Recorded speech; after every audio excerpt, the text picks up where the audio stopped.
Camarades, on m'a demandé de faire le discours de clôture de notre congrès et c'est avec beaucoup de joie et d'émotion que je l'entreprends. C'est toujours, pour les fondateurs de ce parti, un moment émouvant que de le voir être capable de marcher de ses propres jambes sans aucun des tuteurs que les commentaires lui attribuent. L'histoire des congrès du parti, c'est évidemment une succession de désignations d'organismes dirigeants, c'est bien normal. C'est la succession des textes que l'on vote pour fixer une orientation, c'est pour ça qu'on fait un congrès. Mais les congrès du parti de gauche, depuis sa fondation, ont une vocation supplémentaire. C'est l'écriture, congrès après congrès, de la carte d'identité politique du projet que nous entreprenons. Le premier congrès était le congrès de la rupture.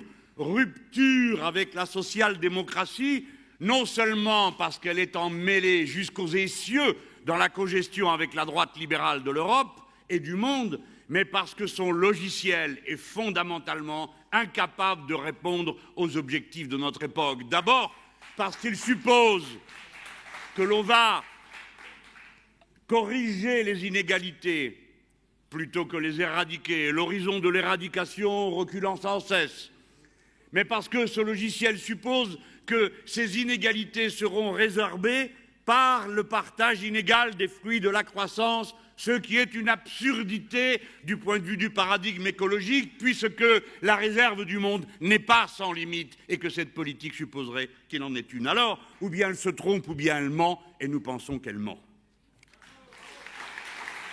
Le second a posé la thèse de la révolution citoyenne, qui n'est pas une euphémisation de la révolution socialiste, parce que nous n'oserions pas dire qu'elle est socialiste, mais parce que nous avons discerné un nouvel horizon collectif à l'activité humaine, qui dépend du fait qu'il y a un seul écosystème compatible avec l'existence humaine, et que dès lors, il y a un intérêt général humain, et que le chemin pour le discerner est celui de la République, celui de la mise en commun. Ainsi vérifier l'intuition du communisme, du socialisme et de l'écologie politique. Cet horizon qu'est l'écosocialisme, nous le mettons en partage et nous sommes heureux, même lorsque les hypocrites et les tartuffes font semblant de parler dans notre langue. Oui, nous sommes heureux quand le Parti socialiste dit qu'il est devenu écosocialiste parce qu'à force de se mettre à genoux, il finira par croire.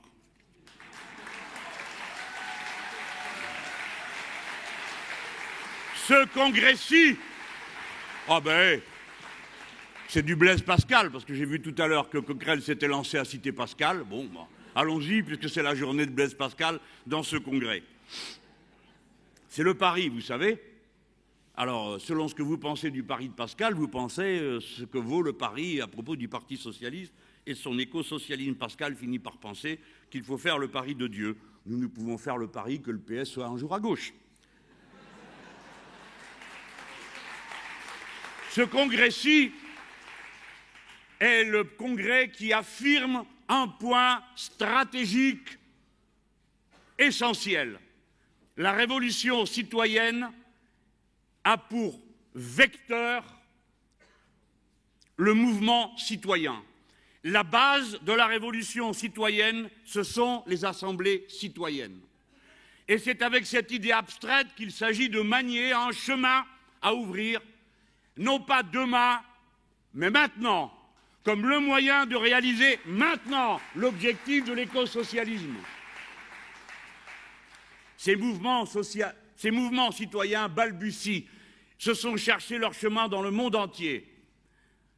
Et ici, là, des avancées, nous devons apprendre de tout, partout. Et je rappelle aux camarades que la question de la convocation d'une assemblée constituante et de changement de régime républicain n'est pas une option à l'intérieur d'un programme. C'est la stratégie révolutionnaire qui fait de la multitude un acteur politique qui change dans la démocratie, par la démocratie, avec les méthodes de la République, le destin quotidien. Voilà pourquoi je suis si heureux de voir ce congrès avoir conclu sur tous ces points, ce qui lui permet de se présenter devant le peuple français avec une vision cohérente, globale de ce qu'il y a lieu de faire. Non seulement comment le faire, pourquoi le faire, mais par quel chemin passer pour réussir à le faire. Alors, je vous ai dit, il faut apprendre. Mes camarades, j'espère que vous savourez dans toute sa signification la présence des 90 délégations étrangères qui nous font l'honneur de participer à nos travaux. Nous apprenons. Et vous autres, quoi qu'il arrive, quoi qu'il m'arrive, quoi qu'il arrive à chacun des dirigeants de ce parti, souvenez-vous que vous êtes une partie de la France. Vous êtes la France, et c'est elle qui parle au monde lorsqu'elle tient un discours de révolution citoyenne. Ama vous l'a dit il y a quelques instants, auparavant nos camarades espagnols. Oui, nous portons cette parole immense qui est née de la révolution de 1789.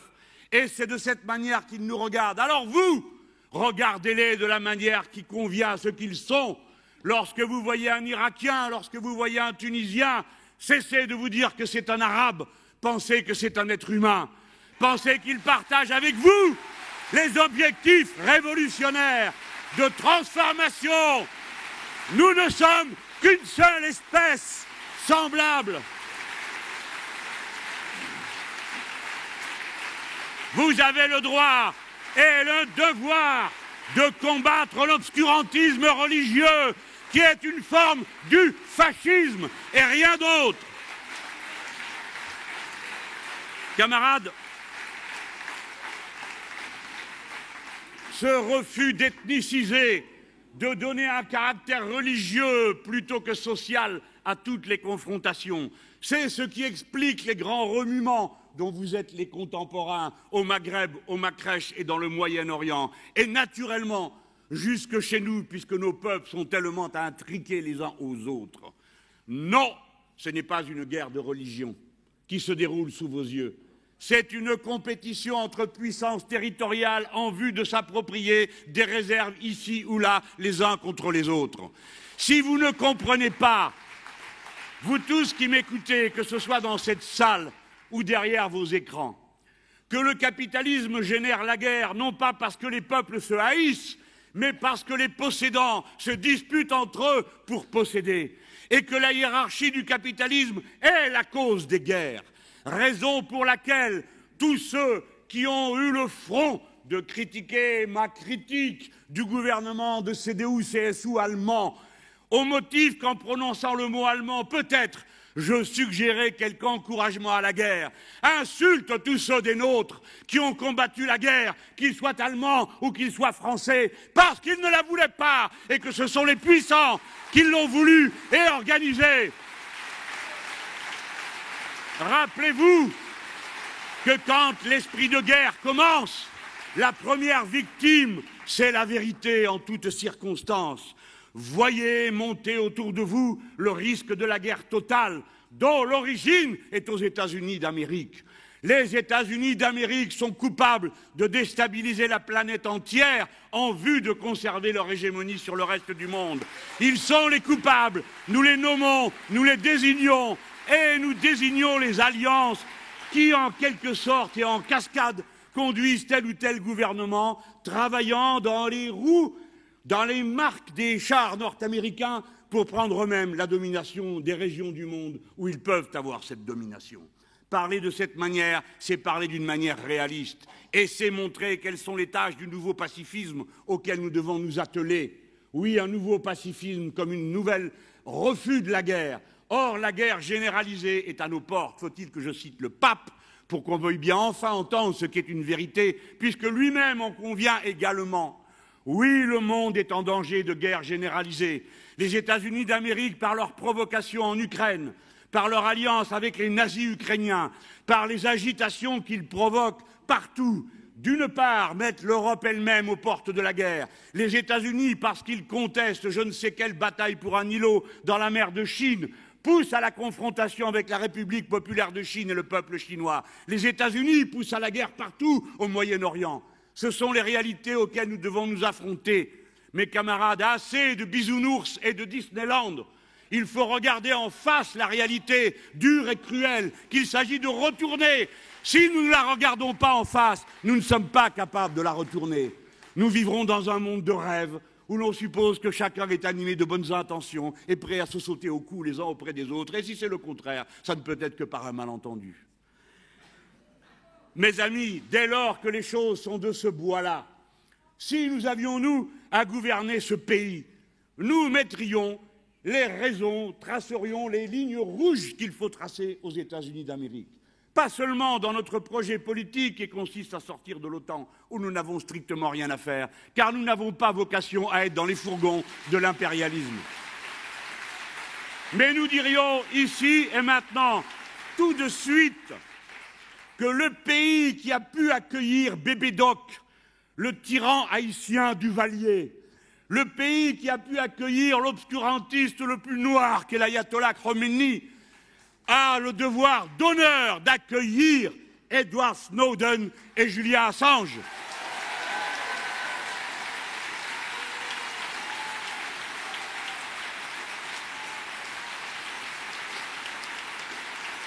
Les services rendus à la patrie républicaine des Français par messieurs Julian Assange et Edward Snowden devraient leur valoir d'être naturalisés français, comme l'a été Lassana Bathily, héros de l'épicerie cachère dont vous vous souvenez. Si nous avions à gouverner ce pays, nous ne craindrions pas de molester les États-Unis d'Amérique en procédant à un tel accueil. Si nous gouvernions ce pays, eh bien nous assumerions la fierté d'une démocratie qui ne peut pas accepter qu'une ambassadrice décide, en dépit du fait qu'elle est courtoisement invitée à se présenter devant la Commission des affaires étrangères de l'Assemblée nationale française, qu'elle y est courtoisement invitée, qu'elle décide qu'elle n'ira pas. Madame, vous n'êtes pas persona grata en France. Rentrez chez vous, envoyez-nous quelqu'un plus respectueux de notre démocratie. Si nous n'avions pas peur et si nous tenions notre rang, comme nous le tiendrions si j'avais à en connaître, eh bien, j'ordonnerai le démantèlement immédiat de la station d'écoute qui est à quelques mètres de l'Élysée, installée dans l'ambassade des États-Unis d'Amérique.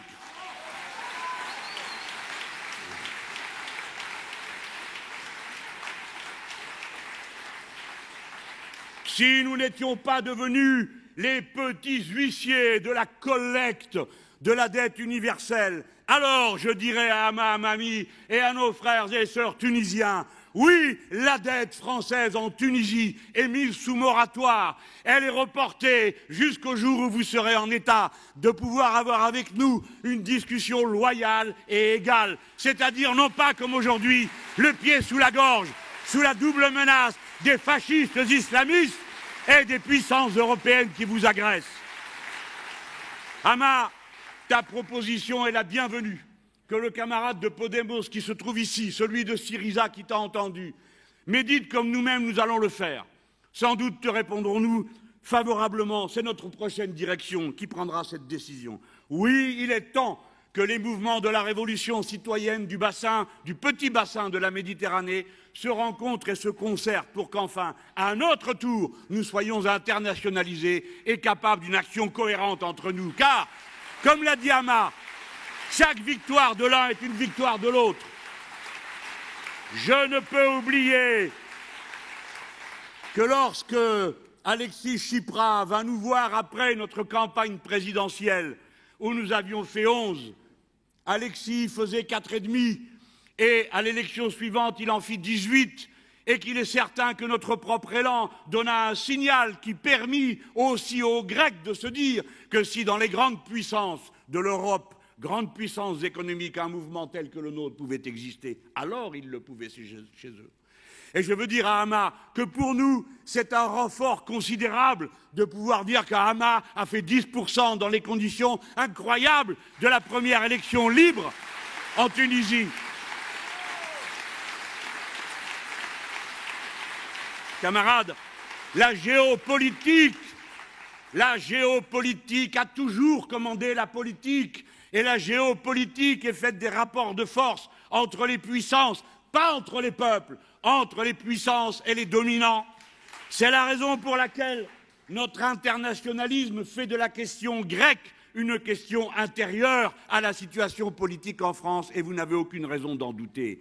Suivant le résultat de dimanche soir, bien sûr, tous nos ennemis seront écumants de rage, soit parce qu'ils pensent avoir gagné et qu'ils voudront en faire payer le prix le plus cruel au peuple grec et à nous, soit parce qu'ils auront perdu, et vous savez qu'ils n'ont pas la défaite loyale et agréable, vous vous souvenez de 2005. Je dis, à la suite du congrès de Bordeaux, où François Delapierre avait dénoncé l'Eurogroupe et traité à juste titre de salopards ceux qui avaient accepté d'humilier Chypre, une assemblée où pas un seul député, pas un seul de droite, de gauche, du milieu, de sociolibéraux, pas un seul n'avait accepté de voter le mémorandum. Et c'est alors que l'Eurogroupe avait expérimenté sa technique de guerre qu'il a ensuite appliquée à la Grèce, qui a consisté à couper les liquidités à Chypre, qui a dû capituler en moins d'une semaine. Et c'est fort de cette expérience que nous vous mettions en garde et que nous renforcions la réflexion que nous avons sur la façon d'affronter ce qui est une puissance agressive et antipopulaire, l'Union européenne. Cette Union européenne est capable dorénavant de poser des actes de guerre contre les peuples qui résistent aux traités budgétaires, qui ne sont rien d'autre que l'organisation de l'ordolibéralisme, c'est-à-dire la tonte gratuite, tranquille des peuples sans qu'ils puissent s'exprimer. Au point que M. Juncker a pu dire cette horreur, à savoir qu'il n'y a pas de vote démocratique contre les traités européens. J'affirme que la crise en Grèce a été provoquée de façon délibérée, volontairement. Et lorsque je le dis, je ne fais que reprendre ce qu'a dit le prix Nobel Paul Krugman, prix Nobel d'économie. La Troïka, dit-il, a choisi de faire une offre à Tsipras qu'il ne peut pas accepter. Elle l'a fait en connaissance de cause. L'ultimatum est fait pour remplacer le gouvernement grec, ce qui devrait être perturbant pour tous ceux qui croient aux idéaux européens. En effet, c'est pour la raison d'1,5 milliard que la Grèce ne peut verser au FMI qu'est déclenché le tumulte actuel. Réfléchissez bien, 1,5 milliard d'euros ne sont pas disponibles en Grèce et l'Europe ne veut pas les donner, elle qui a consenti, sans discuter, 42 milliards d'euros à l'Ukraine et lui a versé récemment 3,4 milliards cash sur la table, quasiment sans condition, sinon celle d'agresser la Russie. Mes chers camarades, 1,5 milliard, c'est moins que ce que la Grèce a en dépôt à la Banque centrale européenne. La Banque centrale européenne, comme vous le savez, a racheté sur ce qui s'appelle le second marché, puisqu'elle ne veut pas donner d'argent directement aux États. Elle a donc racheté aux banques du papier pourri contre de l'argent réel. Et ces papiers, que sont les titres de la dette grecque, sont dans ces coffres. Et les coffres de la Banque centrale européenne, qui ne peut pas prêter à la Grèce, peut cependant encaisser les dividendes de l'effort des Grecs, et il y en a pour 1,9 milliard. Autrement dit, il suffisait d'un jeu d'écriture qui aurait néanmoins laissé 400 millions d'euros dans les caisses grecques pour que la crise n'ait pas lieu. L'argent y était, il était au bon endroit, chez des gens qui se connaissent, qui connaissent leurs adresses, qui connaissent leurs numéros de téléphone et qui savent se passer les chèques d'habitude.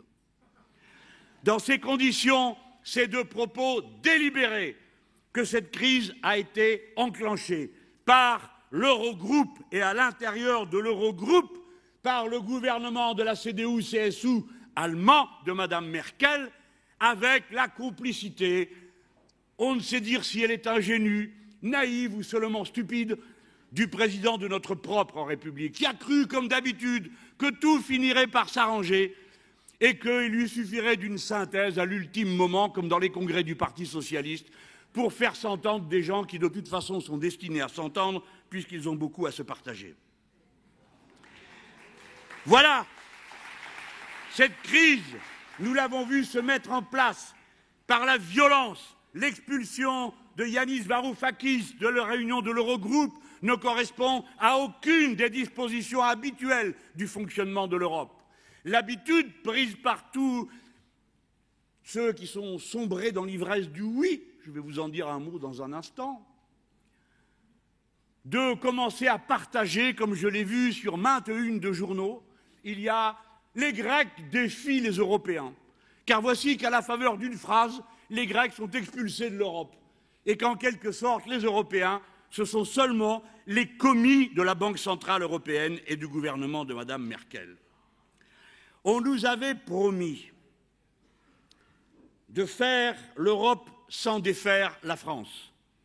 Les deux sont en cours de liquidation. L'Europe de la paix que nous imaginions est dorénavant totalement et intégralement embarquée dans les fourgons de l'OTAN, prête à entrer en guerre ici ou là, et reçoit des acclamations plus que suspectes venues de ses propres rangs lorsque l'on entend, par exemple, le Premier ministre de la Lettonie dire que l'OTAN doit garantir la sécurité contre les Russes, dont je préfère vous dire qu'ils n'ont strictement rien à faire de la Lettonie, au point que ce Premier ministre réclame la présence des troupes allemandes sur son territoire, oubliant sans doute comment elles en sont parties la dernière fois. Ceci n'est pas acceptable. Il n'est pas acceptable que Mme Lagarde ose dire qu'elle aimerait avoir dans la salle où se négocie la dette grecque des adultes, comme si ce seraient des enfants que le peuple grec. Qui est cette Mme Lagarde, je vous prie? La digne héritière de M. Candessus, un autre Français, aujourd'hui conseiller social du pape, qui fut à l'époque le président du FMI et, avec les mêmes méthodes, provoqua l'effondrement de la Russie, la crise de la tequila au Mexique et l'effondrement de l'Argentine. Fort de ces situations desquelles ils n'ont tiré aucune leçon, les voici qui recommencent en Grèce. Cette Madame Lagarde, qui est la responsable du tribunal d'arbitrage, qui a fait la faveur dont vous avez tous le souvenir à M. Tapi, devait se trouver à l'époque parmi des adultes de son choix, je suppose. En attendant, ça lui vaut bientôt d'en rencontrer d'autres qui ne sont pas de son choix, ceux du tribunal, puisqu'elle est inculpée pour cette raison. De la même raison, cette femme qui a donné 1,7 milliard d'euros, c'est-à-dire un peu plus que ce que la Grèce doit aujourd'hui au FMI, sans discuter, sans regarder, à la faveur d'une prétendue escroquerie de Jérôme Kerviel, dont il est maintenant démontré que les escrocs n'étaient pas du côté qu'on croit, eh bien, cette femme qui a donné sans discuter 1,7 milliard, maintenant vient chipoter pour 1,5 milliard, qui existe dans des caisses, tandis que le vol, lui, n'existait pas. Voilà pourquoi vous pouvez accabler de votre mépris ces gens. Mais voyez-les procéder, regardez ce Sarkozy, l'homme qui vous a trahi, non pas seulement vous, mais le peuple français qui avait voté non, et qui s'est faufilé jusque dans les jupes de Mme Merkel pour lui dire « Ne vous inquiétez pas, ce sont des ballots.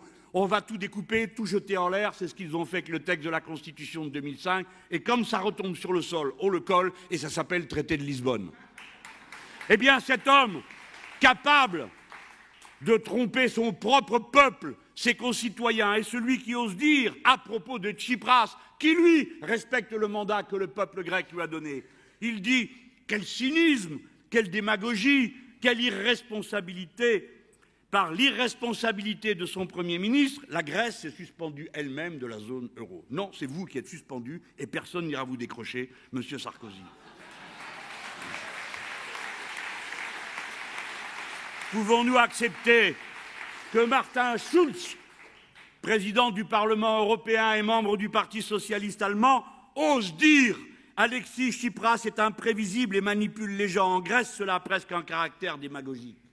Comment peut-on accepter que l'ivresse du oui qui s'est emparée des nostalgiques de ceux qui ont dû subir le non et qui n'en décolèrent pas depuis se soit emparée dans tous les médias avec, comme vous le savez, chaque matin lorsque vous ouvrez la radio, le duo infernal Guetta et l'autre? Oui, enfin celui que vous voulez. Qui sont là à vous réciter le catéchisme. Oui, oui, oui, oui, oui, oui, oui, oui, oui. Les revoilà. Les revoilà tous en rang serré. Ils obéissent à M. Juncker, qui devait être dans un état peut-être pas si normal que ça, lorsqu'il a dit « J'appelle à voter oui, quelle que soit la question ».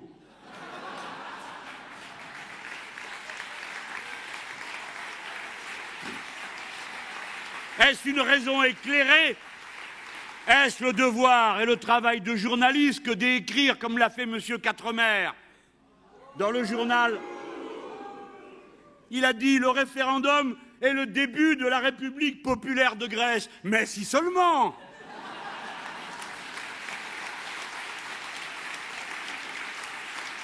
Les voici, tous ces donneurs de leçons, ces amis de la démocratie en Chine, en Russie et partout sauf chez eux, qui viennent maintenant dire qu'un référendum, ça ne sert à rien, et même c'est antidémocratique de voter. Et c'est ainsi qu'on entend M. Sigmar Gabriel, qui a, vous le savez, cet air réjoui de fête de la bière qu'on lui connaît, qui est le ministre de l'économie et des finances, vice-chancelier de Madame Merkel, et par ailleurs dirigeant du Parti socialiste allemand, qui participe à une coalition avec la droite, comme c'est le cas dans 10 pays. Ah, les observateurs attentifs me disent seulement dans 10. Il y a quelque temps, tu nous parlais de 18. Mais mes amis, c'est qu'ils se sont retirés de 8. Pas parce qu'ils sont devenus plus vertueux, parce que les électeurs les ont fichus dehors. Monsieur Sigmar Gabriel, le mieux, dit-il, oubliant que son parti s'appelle social-démocrate, et que s'il s'appelait démocrate, c'est parce qu'à l'époque, quand il est né, il voulait la démocratie contre Bismarck. Le mieux serait que Tsipras annule le référendum. Nous pourrions alors reprendre les discussions très vite. Mais vous allez les reprendre très vite, en toute hypothèse. Parce que si lundi, vous mettez en faillite la Grèce, beaux esprits, grands stratèges, Pascal aura voté non, vous devrez vous asseoir sur 60 milliards de dettes que doit le gouvernement allemand au mécanisme européen de stabilité financière, et le gouvernement français sur 40 milliards. Alors, voilà les grands stratèges qui provoquent une catastrophe, qui vont être mis au pied du mur. Je vous garantis qu'ils vont reprendre la discussion très vite, parce qu'ils pourraient provoquer un cataclysme financier mondial, et pas seulement grec, et même pas seulement dans la zone euro. J'ai lu depuis qu'on dit « Ah bien, vous voyez, nous vivons sous la menace grecque et il ne se passe rien sur les marchés. Et l'euro ne baisse pas, tout va bien. Eh bien, alors si tout va bien, tous les autres pays sont informés de la méthode. Annulez la Grèce, annulez les dettes, annulez par référendum tout ce que vous devez aux autres, ça n'a pas de conséquences. » Alors, M. Sigmar Gabriel et ses camarades du Parti socialiste français, j'en suis sûr, avec qui il tient des congrès en commun. Voyez-vous ce qu'il reproche aux Grecs? Ce n'est pas seulement qu'ils ne veuillent pas payer leurs dettes, qu'après s'être coupé la gorge, ils refusent de se couper les mains et les pieds. Non. Il dit « Le gouvernement grec veut en fait, politiquement et idéologiquement, une autre zone euro que celle qui existe. » Il a tout compris. Et vous aussi, vous avez tout compris. Oui, nous voulons une autre zone euro.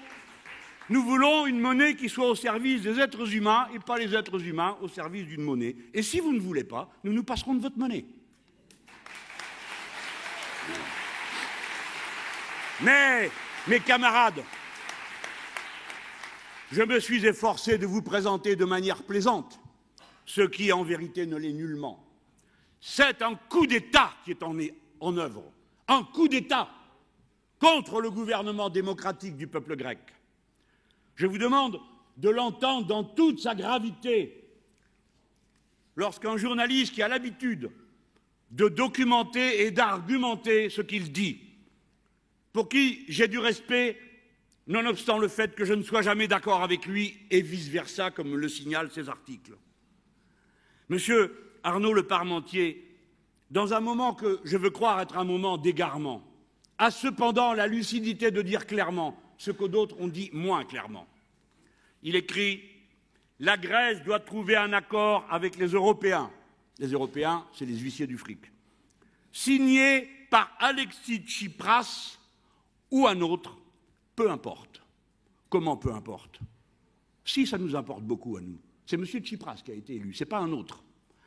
Et comme il comprend la difficulté que soulève une telle phrase, il lui ajoute le commentaire que voici. « Il existe, dit-il, écrit-il, publie-t-il, des précédents peu reluisants. » C'est lui qui le dit. C'était en novembre 2011, au G20 de Cannes, au plus fort de la crise de l'euro. Le Premier ministre grec, Georges Papandréou, et l'Italien Silvio Berlusconi avaient comparu au tribunal de l'euro devant Sarkozy, Merkel et Obama. Bien sûr, ils ne furent pas renversés par un putsch comme de malheureux démocrates sud-américains victimes de la CIA, mais de retour dans leur pays, ils ont, comme par miracle, perdu leur majorité. Papandreou fut remplacé par le banquier central Papademos et Berlusconi par l'ex-commissaire européen Mario Monti.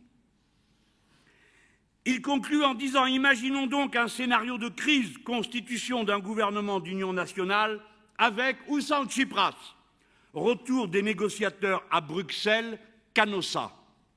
Odieusement antidémocratique, s'interroge-t-il, les Grecs jouent au poker, pourquoi pas nous? Si vous croyez que c'est un propos de journaliste, vous vous trompez. C'est ce qu'ont dans l'esprit les puissants sur le continent.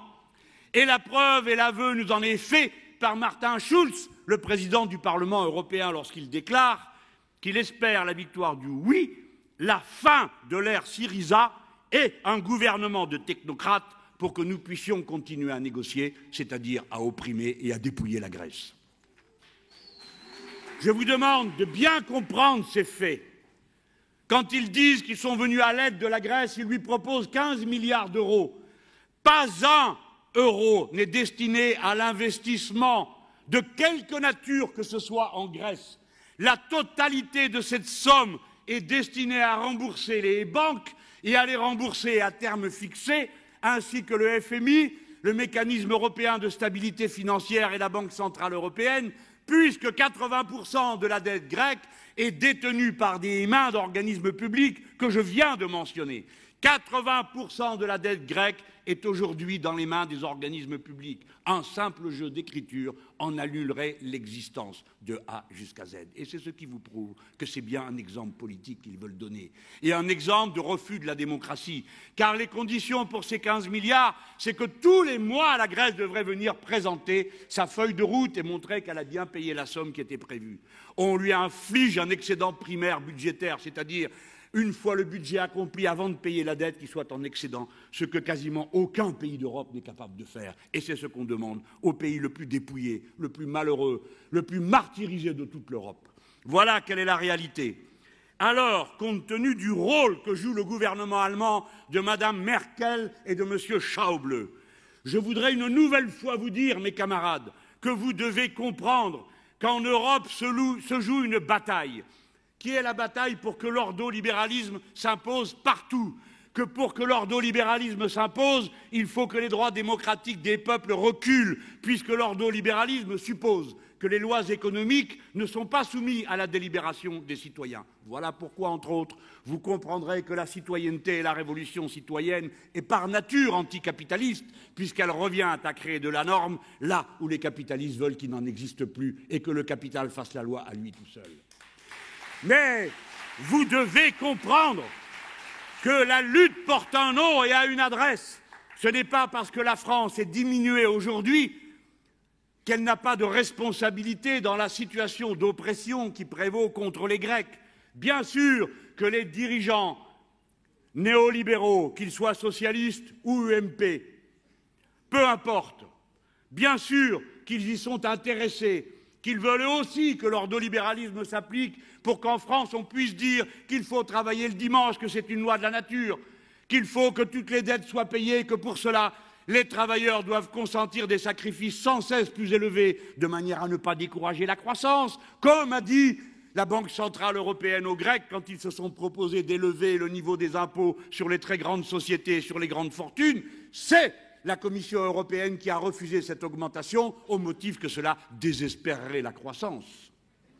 Eh bien, si c'est vrai tout cela, si c'est vrai qu'ils sont complices, qu'on ne peut pas croire que Sarkozy ait consenti au traité de Lisbonne, qu'on ne peut pas croire que François Hollande ait renoncé à la renégociation du traité budgétaire qu'il avait annoncé, sans qu'ils y aient un consentement profond, intellectuel, il n'empêche que le bal est mené par le gouvernement CDU-CSU, et que ce gouvernement, par sa psychorigidité, par sa férocité, affirmée par M. Schäuble de la manière la plus offensante qui soit, contre les Grecs, contre les Français, contre toute l'Europe du Sud que cet homme méprise.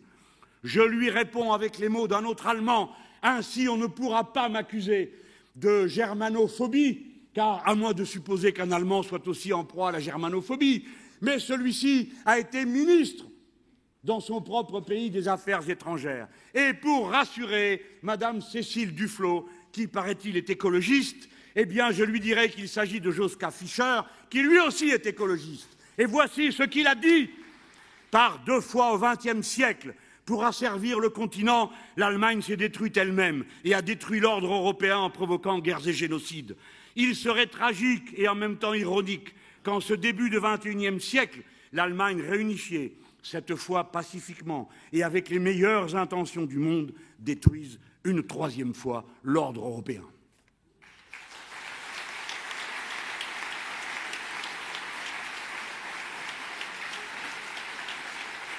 Voici ce que nous ferions. La France ne peut accepter que les dettes souveraines soient le seul horizon proposé à toutes les générations qui composent les peuples d'Europe et les nations. On ne peut l'accepter de dire à nos jeunes gens, à ceux qui commencent dans la vie, vous n'aurez jamais d'emploi, vous ne pourrez jamais occuper les emplois qualifiés pour lesquels vos familles ont consenti tant d'efforts et vous avez fait tant d'efforts dans vos études. Les dettes souveraines sont impayables, mes camarades. On ne peut pas les payer. Elles ne seront jamais payées. La question qui est posée, c'est de savoir si nous allons régler d'une manière civilisée l'effacement des dettes souveraines ou bien ce sera par la guerre et les violences dans les nations. Et ce qui a commencé sous la poigne de fer de M. Schäuble, c'est une conflagration générale qui fait que dans toute l'Europe de l'Est, toute l'Europe du Nord, ce sont les fascistes qui l'emportent, qui marquent des points, qui progressent, qui font des 15, des 20%, qui sont aux portes des gouvernements et parfois dans les gouvernements. Et nous avons observé que dans ces situations, certains n'ont pas résisté ni même tenté de le faire. Nous savons qu'il y a un Land autrichien qui est gouverné conjointement par les fascistes et par le Parti social-démocrate autrichien. De la même manière qu'ils avaient gouverné en Grèce avec des fascistes. Et qu'ils ils osent aujourd'hui nous parler de menaces de la démocratie, alors qu'eux ont gouverné avec ces gens-là. Et peut-on oublier, puisque nous sommes en présence d'Amami, que le premier gouvernement tunisien qui composait les fascistes, les islamistes en son sein, était soutenu par le Parti socialiste français. Voilà ce que j'ai à vous dire. Les dettes sont impayables. Et si nous laissons la situation aller, c'est la peste brune qui va l'emporter en Europe. Car à présent, nous sommes le dos au mur. Il y a Syriza, il y a Podemos, nous sommes quelques pays, peut-être demain Sinn Féin va l'emporter en Irlande. Et alors, camarades, vous aurez l'occasion de méditer sur le rapport qu'il y a entre la souveraineté nationale et la souveraineté populaire, car Sinn Féin est un parti nationaliste, je vous le rappelle, mais anti-austérité. Camarades, voilà la portion congrue à laquelle nous sommes réduits aujourd'hui. Et ceux qui viennent ironiquement nous dire « alors, vous n'y arrivez pas », oubliant toute cette histoire, l'opiniâtreté de Syriza, de Podemos, leur opiniâtreté à défendre les mouvements citoyens et la parole donnée au peuple. Ceux-là ne se rendent pas compte, je veux le croire, qu'une fois de plus, ils font le jeu de nos pires ennemis. Que leurs sourires insolents, leur morgue, leur habitude de nous traîner dans la boue n'est rien d'autre qu'un travail de supplétif pour les pires de ceux qui menacent nos démocraties. Si nous avions à diriger, alors je n'aurais pas accepté que la délégation française à l'ONU, comme François Hollande l'a accepté, vote contre la mise en place d'un comité de l'ONU chargé de définir des règles universelles pour traiter des dettes souveraines illégitimes. Heureusement que nos camarades argentins, sur la proposition de Cristina Kirchner, entourés bientôt par tous les pays de l'Amérique latine combattante et citoyenne, a obtenu que ce comité soit créé. Parce qu'eux savent que derrière un salaud, il y en a toujours un plus salaud, que derrière ceux qui exigeaient que l'Argentine paye, il y avait encore pire. Après l'accord qui a été fait, il y avait les fonds vautours. Vous savez ce qu'est un fonds vautour? Il achète des titres de dette au prix du marché, c'est-à-dire quelques centimes parce que plus personne n'y croit, et ensuite ils reviennent appuyés par les tribunaux nord-américains, les tribunaux d'arbitrage, pour exiger la valeur faciale. Autrement dit, ils achètent 1 centime un papier et ils viennent en exiger 100 $. Eh bien, les fonds vautours sont actuellement en train de racheter de la dette grecque. Et cela se prépare à agir contre le gouvernement grec, comme ils ont agi contre le gouvernement argentin, menaçant continuellement toute parole donnée, toute élection d'être anéantie par la mise en œuvre de leurs exigences. La France doit participer activement au travail de ce comité de la dette souveraine. La France doit proposer en Europe, avant qu'il soit trop tard, une conférence européenne sur la dette souveraine. Non, la solution, ça ne peut pas être seulement la règle d'or, la réduction des déficits publics et les autres balivernes qui sont en train de ruiner tout le continent et de provoquer l'explosion du fascisme.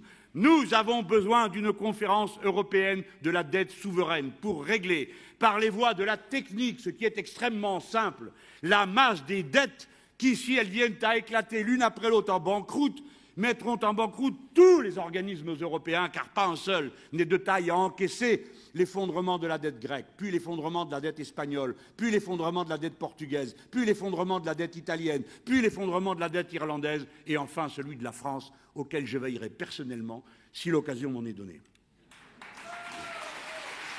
La France, que ce soit oui ou que ce soit non en Grèce, la France doit empêcher l'expulsion de la Grèce de l'Union européenne et de la zone euro, c'est-à-dire doit reformuler les conditions de survie à l'intérieur de ces deux entités qui permettent à la Grèce de vivre. Et sinon, alors il faut commencer à poser la question de savoir ce qu'on fait là. Camarades, dans mon expression publique dorénavant, non seulement je m'en vais tenir le plus grand compte, comme vous l'imaginez, du texte que vous avez adopté, mais je préfère vous le dire, je tiendrai aussi le plus grand compte du texte que vous n'avez pas adopté. Parce qu'entre nous, c'était seulement des nuances de l'endroit où placer le curseur. Mais à la fin, nous sommes tous d'accord sur un point. La souveraineté nationale, c'est la souveraineté populaire. La République fonde la nation. Rien n'est au-dessus des droits du peuple.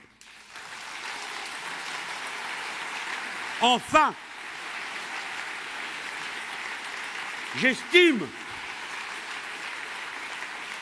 que les parlementaires français seraient bien inspirés d'imiter ceux de Grèce et d'organiser à leur tour une commission d'enquête parlementaire pour vérifier si la dette de la France a bien été consentie dans des conditions conformes à la loi et à la Constitution.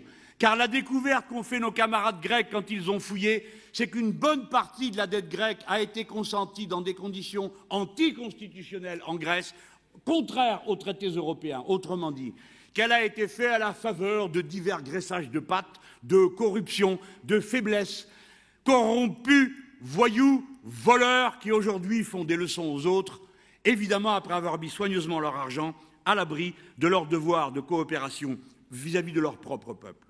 Bien, alors comment peut-on renverser tout ça? Est-ce que ce sont les prochaines élections régionales? Pourquoi pas? Bien sûr. Chaque étape du chemin, chaque rencontre avec le suffrage universel doit être une occasion de bâtir. De bâtir quoi, je vous prie? Pas un groupe d'élus plus important. Ça a son mérite. Mais ce n'est pas le sujet.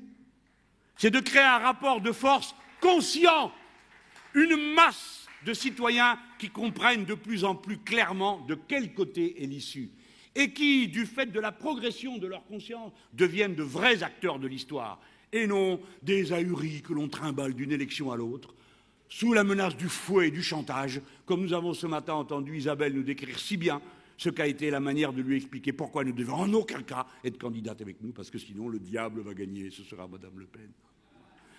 Le garrot du chantage va se resserrer de plus en plus fort d'ici à 2017. Ce sera leur unique argument de campagne. Votre trouille. Je leur dis d'avance que nous n'avons pas peur. Comme nous n'avons pas eu peur d'eux, nous n'avons peur de personne. Jamais, nulle part.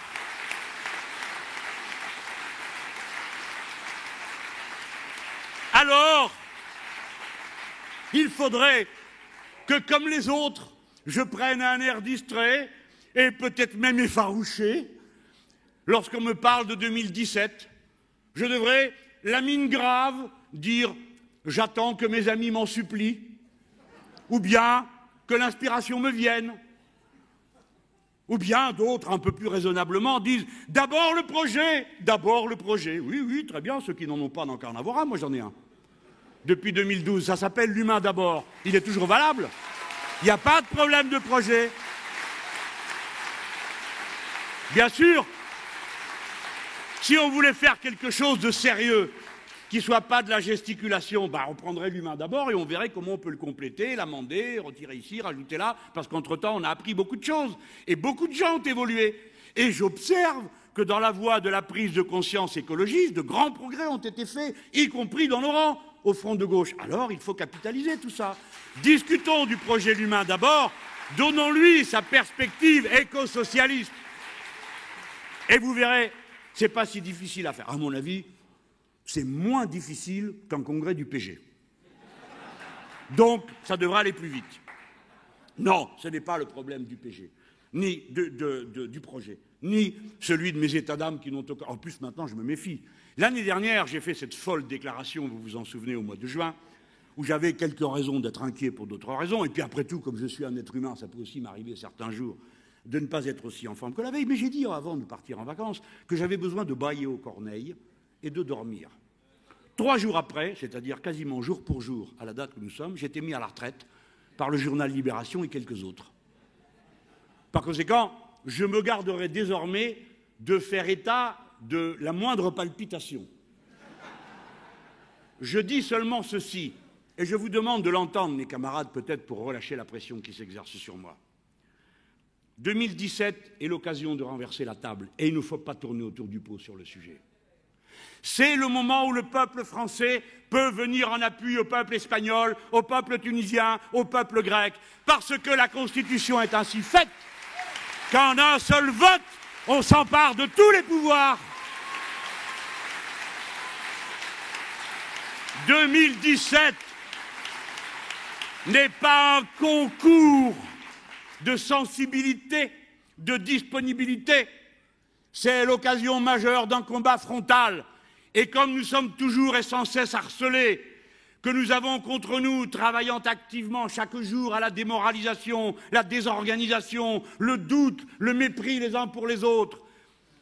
Ah, si nous ne disons rien, c'est que vous êtes une armée sous les ordres d'un gourou. Discutez-vous, c'est que vous vous divisez et qu'il y a un coup de chaud, que ça saigne. Bref, nous ne pouvons rien faire, et c'est d'ailleurs ce qu'ils souhaitent. Que nous ne fassions rien, que nous nous taisions, que nous disparaissions. Ah, si seulement je voulais bien être poli, aimable, et en plus répéter leur mantra. Ah, enfin, je serais revenu dans le monde où il fait bon figurer. Je ne veux pas. Comme vous me voyez, je suis et je ne changerai pas. Je leur tiens tête parce que je suis un des élus du parti de gauche. Et que le parti de gauche ne fait pas de compromis pourris avec le système.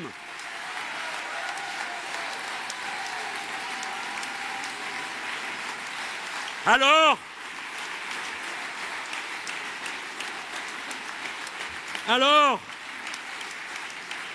on nous dit, mais les élections intermédiaires, oui, de quoi parlez-vous? Des élections municipales? Mais les municipalités, vous leur avez enlevé tous les pouvoirs pour les mettre dans des agglos que personne n'élit. Vous parlez de quoi? Des élections au Conseil général? Vous venez d'en organiser en disant aux gens que ceux qui seront élus devront s'en aller très bientôt parce qu'il n'y aura plus de département. Et vous voulez qu'on passe derrière pour dire aux gens, c'est ça qui est important. Les régionales, oui, bien sûr, comme un rapport de force politique. Mais pourquoi faire, je vous prie? Quelles sont ces 13 régions que des bureaucrates ont découpées, tantôt sur les rêves d'anciens régimes, en reprenant les anciennes provinces, tantôt sur des délires postaux, ça correspond en gros à des raisons du téléphone ou des timbres, ou l'un ou l'autre, mais pour finir, 22 régions, 23 qui commençaient à être un peu connues. Il y avait eu tellement d'argent de dépenser pour faire des beaux logos et le reste. Eh bien, ils les ont annulés, ils en ont créé 13. Mais ces 13 ont une particularité, mes chers camarades.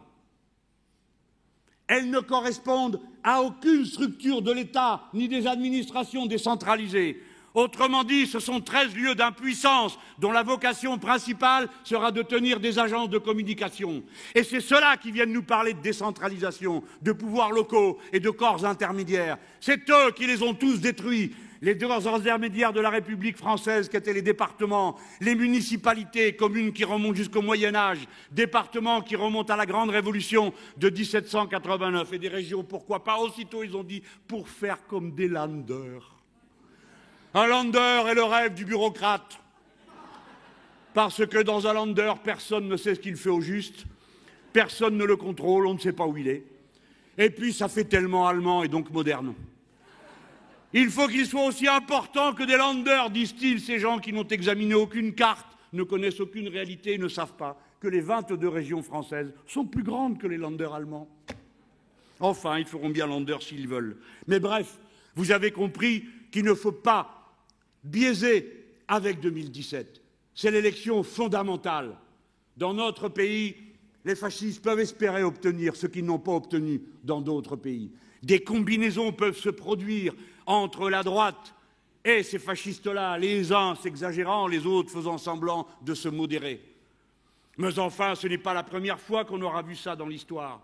Et ce n'est pas la première fois qu'on nous aura proposé des compromis pourris pour y échapper. J'ai vu naguère qu'on m'a reproché de ne pas avoir tiré les leçons des années 30. Je ne vais pas vous saouler.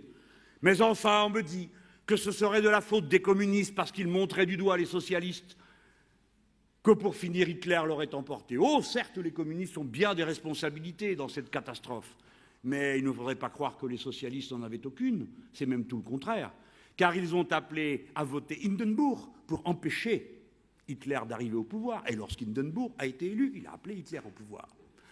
À ceux qui veulent me donner des leçons d'histoire, je réponds par d'autres leçons de l'histoire, non pas pour les affliger, mais pour les faire réfléchir.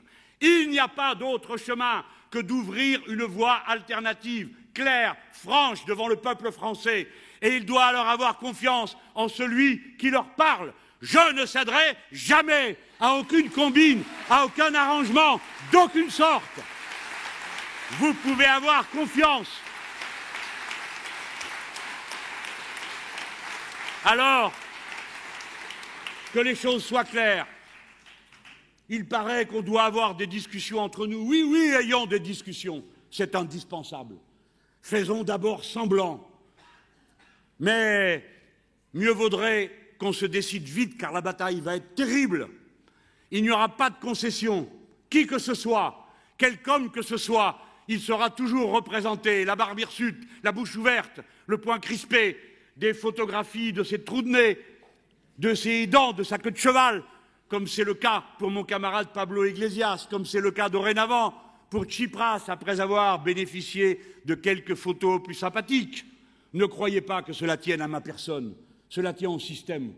Le grand Jaurès était déjà caricaturé, Louise Michel, on la faisait déjà passer pour une folle. Et quant aux femmes, je préfère m'abstenir de vous décrire quel traitement elles subissent, car elles payent double dans ces batailles politiques. Voilà, mes camarades.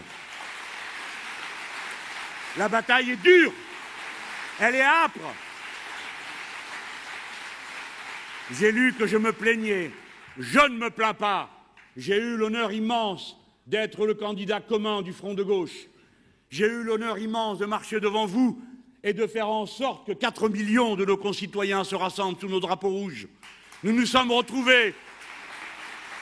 Eh bien, qu'est-ce que vous voulez, mes chers camarades? Vous voulez recommencer la comédie de 2007? Vous avez envie à nouveau de vous éparpiller en groupuscules, candidatucules, qui, par chacun, blindés de bonnes raisons, d'excellentes raisons, d'être en compétition les uns avec les autres, en désespérant tout le monde? Ou bien est-ce que vous n'êtes pas, au contraire, prêts à faire la part des choses, savoir que personne n'est parfait, savoir que personne ne peut, d'un coup de dé ou d'un claquement de doigts, retourner une situation qui embrase le continent tout entier, sinon par une volonté implacable d'y parvenir? Non, nous ne sommes pas en 2007, nous ne partons pas de rien. Nous avons eu le front de gauche, nous sommes ressortis des catacombes en 2012. Entre-temps, Podemos, Syriza ont fait leur percée, Amami a fait la sienne. Nous sommes plus forts, néanmoins, même si nos adversaires aussi ont gagné en force, nous avons gagné. Appuyons-nous sur cette force pour aller plus loin, construisant en additionnant et non pas en prenant ces mines de mijaurés qui ne savent pas ce qu'ils veulent. Voilà pourquoi je pense que j'ai le droit de dire que ma responsabilité est singulière dans ce paysage, car j'ai été le candidat. Et je me dois à ceux qui, éventuellement, pourraient souhaiter que je le sois de nouveau. Et même ceux qui ne le souhaitent pas, mais qui voient en moi le dernier de ceux qui tiennent la flamme et le drapeau sur les ondes, avec mes camarades qui y passent, mais moi singulièrement, parce qu'ils ont voté pour moi. Oui, j'ai une responsabilité particulière, j'ai un devoir particulier, j'ai une obligation particulière. Je prie qu'on me laisse l'assumer avec dignité, et que l'on consacre son temps à autre chose qu'à vouloir démontrer qu'on peut faire mieux que moi, parce que ça, je le sais. Et je n'ai pas besoin qu'on me le prouve. Je demande qu'on me permette de faire ce travail, de maintenir groupés autant et aussi longtemps qu'il le faudra ceux qui auront demain à se grouper pour l'assaut final. J'ai cru comprendre que beaucoup d'entre vous partagez cette vision des choses. Après quoi, je vous dis ceci. Écoutez-moi les gens, on n'a jamais rien gagné sur un coup de com', ça n'existe pas. Ou alors, seulement les escrocs, les voyous, portés par le système qui, en dernière minute, trouve telle ou telle créature qu'il fait passer de dernier au sondage à premier, et ensuite les installe sur des trônes avec des tenues qui ne leur vont pas, et précipite les peuples dans des abîmes de bêtises et de renoncement. Il faut de la patience, il faut de l'opiniâtreté. Chacun d'entre nous est le vecteur principal de l'offensive citoyenne que nous lançons, parce que chacun d'entre nous peut convaincre. Et s'il ne convainc pas, au moins être la barrière contre la bêtise, le racisme, l'égoïsme, les absurdités qui pullulent autour de vous. Chacun d'entre nous le peut, le doit. Je connais mon devoir, et vous, mes camarades, vous connaissez le vôtre. Je dois finir. Je ne sais pas pourquoi, il y a une certaine agitation autour de moi. Peut-être est-ce le temps des cigarettes.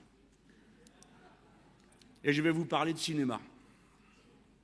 J'ai été frappé, comme beaucoup d'entre vous, que le prix d'interprétation masculine du Festival de Cannes soit allé à M. Lindon, qui a joué dans le film La loi du marché.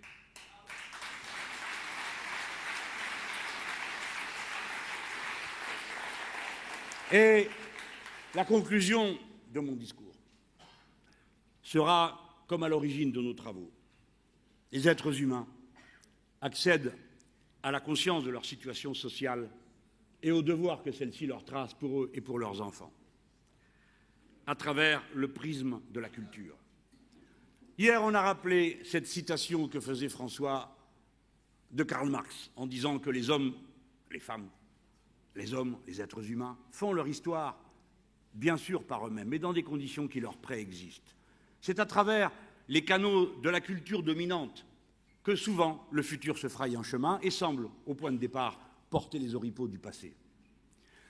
De cette façon, nous attachons la plus grande importance à ne pas nous laisser dépouiller des hégémonies culturelles de notre patrie républicaine. Liberté, égalité, fraternité, qui marche avec le drapeau qui se termine dans sa pointe extrême par le rouge, sont des concepts hégémoniques en France, de la même manière que nous sommes le seul peuple au monde où quand quelqu'un n'est pas content de ce que fait son voisin, il lui dit « Ah, si tout le monde faisait comme ça !» Le monde serait beau, ce qui sous-entend que ce qui est bien, c'est seulement ce que tout le monde peut faire. Il y a un égalitarisme fondamental qu'a rappelé notre camarade Limvanok tout à l'heure, qui faisait un Gaulois tout à fait convaincant, en rappelant que nos origines tumultueuses sont sur la colline de Bibracte, où les masses confuses de tribus gauloises s'accordèrent sur Vercingétorix avant que la moitié à peine descendue soit partie pour aller ailleurs. Si nous sommes ce peuple tumultueux, c'est parce que nous sommes un peuple mélangé. Nous sommes un peuple qui sans cesse contient dans ses rangs des êtres, hommes et femmes neufs, qui viennent et bousculent les habitudes. En contribuant de toute leur intelligence et de toute leur énergie au développement commun, ils se feraient leur place et alors les anciens blocs se disloquent, se réorganisent différemment. La gloire de la France, c'est d'être un pays de métissage. Et la République française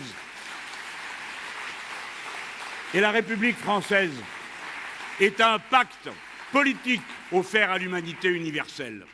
Dès lors, notre tâche politique est évidemment de tracer des chemins, de montrer des horizons, mais nous ne sommes pas les seuls et nous ne sommes pas les mieux équipés toujours pour mener la lutte fondamentale, celle qui modifie le rapport que chaque être humain a avec lui-même.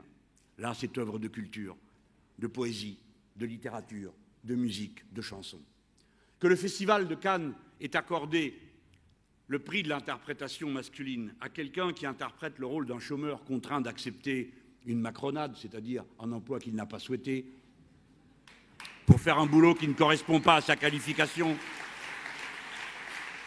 Je ne veux pas retenir que le film soit occupé à dénoncer le chômage. Non, ce n'est pas cela dont je veux parler. M'adressant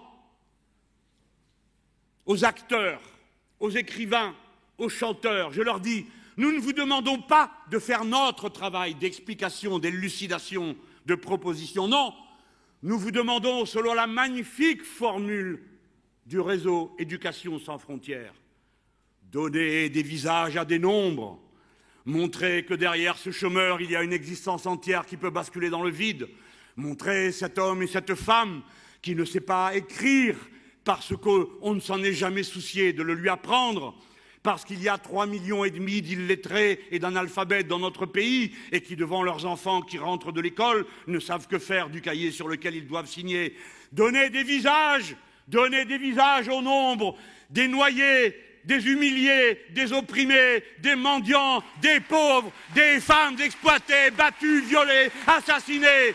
Donnez des visages, chantez des chansons, faites entendre des musiques, c'est celle du monde.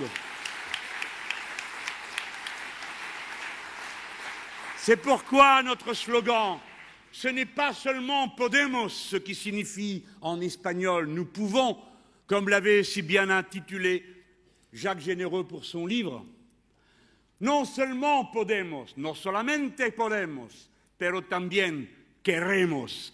Est-ce decir que nous ne nous contentons pas de pouvoir, nous voulons. Et le mot en espagnol a une délicieuse ambiguïté. Queremos, c'est vouloir et c'est aimer.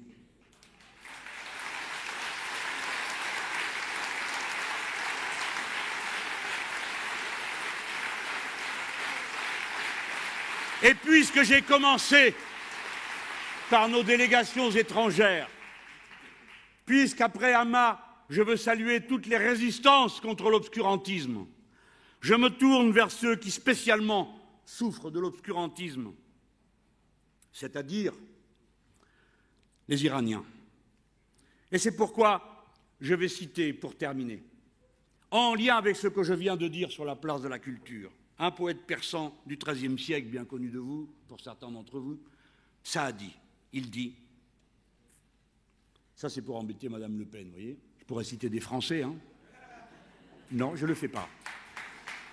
Saadi dit, les hommes, les êtres humains, forment un seul corps, car ils ont comme origine la même perle. Si un membre de ce corps souffre, les autres en seront affectés. Ô toi qui es indifférent au malheur des autres. Ô toi qui es indifférent au malheur des autres. Gramsci disait « Je hais les indifférents ». Ô toi qui es indifférent au malheur des autres, écrit Saadi, tu ne mérites pas qu'on t'appelle être humain.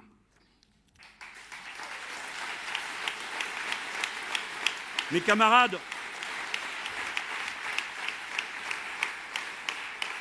j'ai dit une fois, je ne sais plus où, il est vrai que je parle beaucoup, que la prochaine fois, ce n'est pas moi qui ferai le discours de clôture du congrès du parti. Je ne sais pas pourquoi j'ai dit ça. Ça m'est venu comme ça. Je le dis. Alors, une raison est qu'on m'aura confié une autre tâche dans le parti, et l'autre, c'est que je pourrais bien être le président de la République et que donc je ne pourrais pas venir au congrès du parti de gauche.